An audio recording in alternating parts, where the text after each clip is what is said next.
첫 번째 뉴스는 전 국민이 공감하실 뉴스예요. 아, 이걸 이렇게 비유하네요. 한반도에 두꺼운 이불 2개를 덮은 것 같다. 네. 예, 한 3개, 4개 덮었다는 그런 느낌도 좀 드는데 그래서 온열 질환이 증가했군요. 맞습니다. 요즘에 뉴스를 보면은 어르신들 사망사고 기사가 많이 나와서 네. 안타깝습니다. 특히 올해 온열 질환자가 급증했다고요, 교수님? 네, 맞습니다.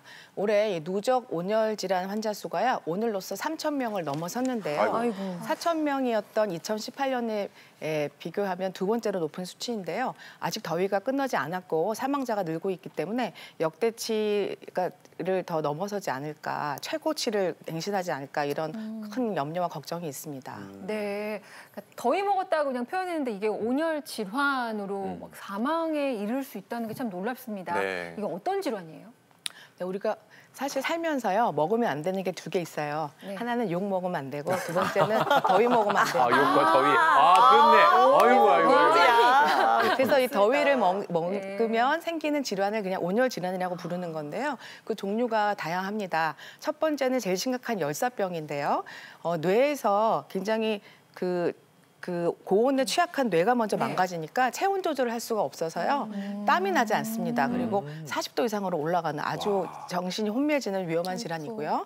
또 일반적으로 흔히 얘기하는 더위를 먹었다는 것은 이제 열탈진 또는 일사병인데, 체온은 40도 이하지만은 땀이 너무 많이 나서 생기는 탈진과 전해질 불균형으로 인해서 뭐 경련이 일어나거나 어지럽고 두통이 있을 수 있고, 또 심하면 피부에 너무 이 체온을 낮추기 위해서 혈관이 늘어나다 보니까 뇌로 가는 혈류가 줄어서 실신할 수 있는 열실신까지 다양한 종류가 있는데요.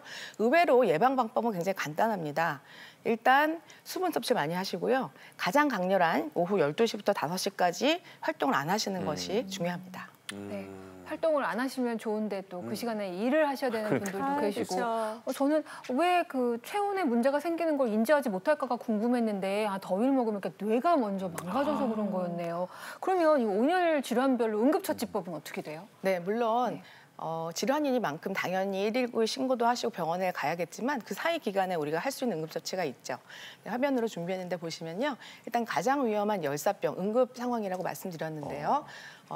일단 당연히 신고를 먼저 하셔야겠죠. 그리고 시원한 곳으로 옮기고 옷을 좀 헐렁하게 한 다음에 이 중심 체온을 낮추는 게 굉장히 중요한데, 대부분은 우리가 아이스팩 이런 걸 어디다 놓죠? 이렇게 뭐 이마에다 놓고 그러는데 의외로 그렇죠. 예, 오목하게 열이 모이는 곳이 겨드랑이가 가장 강하기 때문에 아이스팩은 겨드랑이 꼭 해주시고, 또 큰 혈관이 지나가는 사타구니 같은데 아이스팩을 대주시는 거 좋고요. 또 굉장히 중요한 포인트는 열사병은 아까 강조했지만 뇌에 일단 이상이 오기 때문에 의식이 혼미해질 수 있기 때문에 막 급하게 이렇게 음료나 이런 걸 먹이다가 질식할 수 있는 큰 위험이 있고요.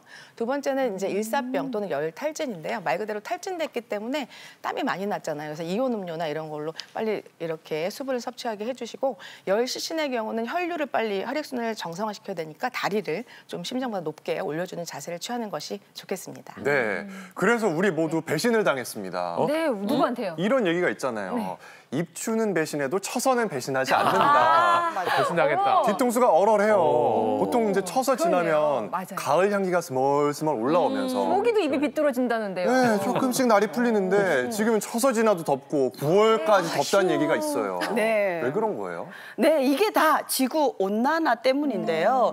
이제 지구 온난화를 넘어서서 요즘엔 지구 열대야 시대라고 얘기하잖아요. 이럴 정도로 지구의 기온 자체가 높아진 게 원인이고요. 또 일단 한반도의 대기 상황을 보게 되면은 원래 우리나라는 여름에 북태평양 고기압이 고온 다습합니다. 우리나라를 이렇게 딱 차지하고 있어요. 그런데 이 하층에 북태평양 고기압이 있는데 또 상층에는 티베트 고기압, 얘는 또 고온 건조하거든요.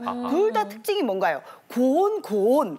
무조건 더울 수밖에 없습니다. 이렇게 이 두 고기압이 자리 잡고 있다 보니까 아주 두꺼운 소미불을 그냥 이렇게 덮고 있는 그런 이제 형국이 되는 거죠. 더구나 이제 바다도 뜨거워졌잖아요. 다량의 수증기가 또 공급이 되고 있어요. 그러니까 뭐 고온 다습한 이런 이제 상태인데, 워낙에 이 고기압이 자리를 잘 차지하고 있다 보니까 무슨 일까지 생겼냐면 태풍이 지금 종다리가 왔다가도 그냥 근접을 못하고 소멸될 정도 까지 이르는 거죠. 네. 저 그래서 요즘 아까도 얘기했지만 어르신들 사망 사고 소식이 많이 나오고 있는데 어르신들 특히 나이 드신 분들의 체온 조절 능력이 떨어져서 이런 일이 발생하는 거겠죠, 교수님? 네, 실제 뉴스에도 보시면 사망 사고는 대부분 나이 드신 주로 남성분들이 많이 생기죠. 네. 실제 데이터를 봐도 50대, 60대가 약 18.4%로 가장 많고요. 특히 남성이 77.7%이기 때문에 연세가 드신 남성분들은 특히 왜 이렇게 많이 온열 질환에 취약하냐 하면 아무래도 이 체온을 조절하는 장치가 우리 온몸이 마찬가지지만 조금 노쇠되고 하다 보니 기능이 좀 떨어집니다. 실제로 응급실에 실려오기 직전까지 본인이 어떤 상황인지 모르는 경우가 그 정도로 많기 때문에 물을 많이 드시는 것이 좋고요. 또 하나 고혈압약이나 당뇨병 약 또는 다른 약을 드시는 경우는 더 취약할 수 있기 때문에 반드시 바깥쪽에서 일을 하셔야 되는 상황이라고 한다 그러면 수분 섭취 물 많이 드시고요. 휴식을 자주 취하시는 것이 가장 중요할 것 같습니다. 네, 날이 덥다는데 더운 날씨에 관심을 특히나 가져줘야 하는 이유가 폭염으로 인해서 사건, 사고, 특히 사고가 많이 발생한다고 하더라고요. 맞습니다. 네, 맞습니다. 지금 사진을 보시게 되면요. 비닐하우스거든요. 그런데 요즘에는 비가 막 내리다가 또 갑자기 그치고 햇빛이 짱짱 비치기도 하잖아요. 근데 이 비닐하우스에 고인 물이 돋보기 효과를 일으켜서 화재가 나서 큰 사고로 이어질 뻔한 적도 있었어요. 아이고야. 네. 아니 정말 놀랍네요. 이렇게 비닐하우스 저 천장 위쪽에 물 고인 게 돋보기 역할을 해가지고. 그래서 빛이 모이는 거예요, 저기 아래로? 돋보기처럼. 네. 비닐하우스 관련된 뉴스를 종종 접해요. 왜냐하면 비닐하우스 안에서 일하시던 어르신이 이렇게 쓰러져서 사망했다는 거. 또는 비닐하우스에서 화재가 발생했다, 여름에. 저도 이게 왜 그런지 궁금했는데 알려주실 수 있어요? 네. 일단 이제 제가 요거 볼록 렌즈 가지고 왔는데요. 제 눈이 엄청 커 보이잖아요. 요거 돋보기잖아요. 그런데 왜 초등학교 때 다 운동장에서 까만 종이 이렇게 놓고 태워보는 거 해보신 적 있으시죠? 네. 그러니까 이 볼록 렌즈가 바로 이제 이 빛을 모아서 이 열을 발생시켜서 불이 나는 거거든요. 근데 실험에 의하면 한 500도씨까지도 온도가 올라갑니다. 그러니까 생각보다 더 빠른 시간 내에 불이 붙을 수가 있는데요. 근데 이런 돋보기 효과는 이런 비닐하우스에 고인 물이라든지 혹은 페트병도 돼요. 이 페트병에 이렇게 물이 이렇게 고여 있잖아요. 그래서 반쯤 먹고 놔두게 되면은 이게 바로 돋보기 효과를 일으켜서 불이 나기도 해요. 여러 산불의 원인이 되기도 했습니다. 그러니까 차에도 이렇게 두시는 거 되게 위험합니다. 지상선이 내려쬐기도 하잖아요. 저 그냥 그 지상 주차장 이용하거든요. 아파트가 지하가 없어요. 근데 제 차에 한 4대병 정도 있는데 오늘 화재 위험이 차량 화재 위험이 있다는 말씀이에요? 네, 분명히 있습니다. 네. 저는 그 차 안에든 물만 마시지 말라고 해가지고. 그리고 볼록 렌즈를 이렇게 양쪽으로 튀어나온 것만 볼록 렌즈라고 생각하는데 한쪽 면은 깎여져 있고 한쪽 면만 볼록해도 역시나 볼록 렌즈 역할을 할 수가 있습니다. 그리고 이제 렌즈는 볼록 렌즈가 빛을 모으고요. 거울은 오목 거울이 빛을 모읍니다. 그래서 보시면 이런 스테인리스 그 양푼 요게 딱 오목 거울 형태거든요. 그런데 올림픽에 체화를 할 때도 역시나 이런 오목 거울을 이용해요. 맞네.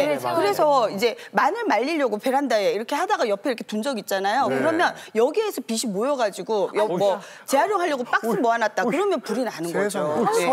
그리고 또 왜 야외에 이제 자전거 같은 거 이렇게 뿌리시고 녹 제거제 그런데 옆에 이렇게 놔뒀는데 툭 쓰러졌어. 그러면 요 밑에가 바로 오목 거울 모양입니다. 지금 보이시죠, 그죠? 그러니까 이런 식으로 해서 빛이 모여서 바로 이제 불이 날 수가 있는데 여러 이제 실험을 해보니까 이런 식의 그 여러 가지 스테인리스 용기나 이제 이런 그 스프레이 통이라든지 페트병, 비닐하우스에 고인 물 이런 것들이 다 1분에서 한 8분 정도면은 다 불이 붙더라는 거죠. 주의가 필요합니다.